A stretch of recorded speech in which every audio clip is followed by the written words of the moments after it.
One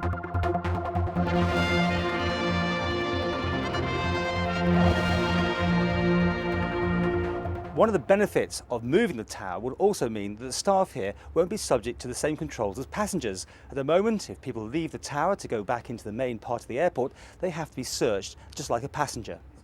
Yes, the existing location is within what is known as the airport restricted zone, which does mean that air traffic control staff, when they come to work, are treated in the same way as a passenger departing on a flight. They mix in the same areas as those passengers on their way to work, so therefore they have to be screened at the same level.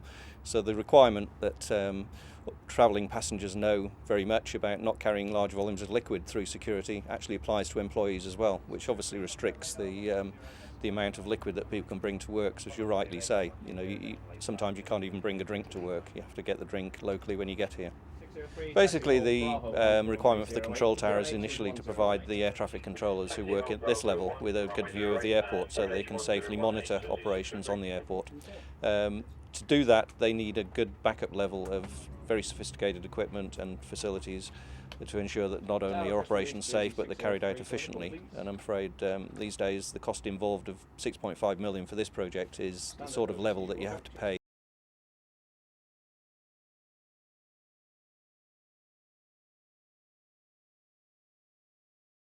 And what's been the problems here then in recent years? The problems are manifold really. We have a control tower that was built nearly 70 years ago that is becoming very tired. It's no longer in the optimum position to provide the best view of the airfield, with developments going on with runway expansions, hangar facilities and other terminal improvements. So we need to relocate to a position whereby we can provide a more efficient view of the airport. In addition to that, some of the equipment needs replacing. It's becoming time expired and it's becoming more difficult to replace equipment in this very cramped building that we're in at the moment.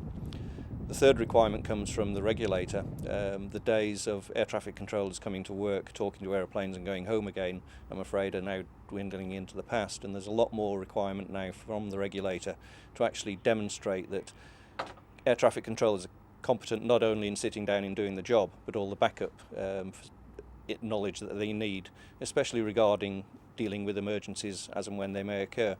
To do that, you need dedicated training facilities that have to be on site, and at the moment in this building we just don't have the room to do that. In the new building there is provision to actually have areas available for training, ongoing competence assessments and all the other requirements that the regulator today quite rightly imposes on air traffic control to make sure that it is continued to operate in a safe manner.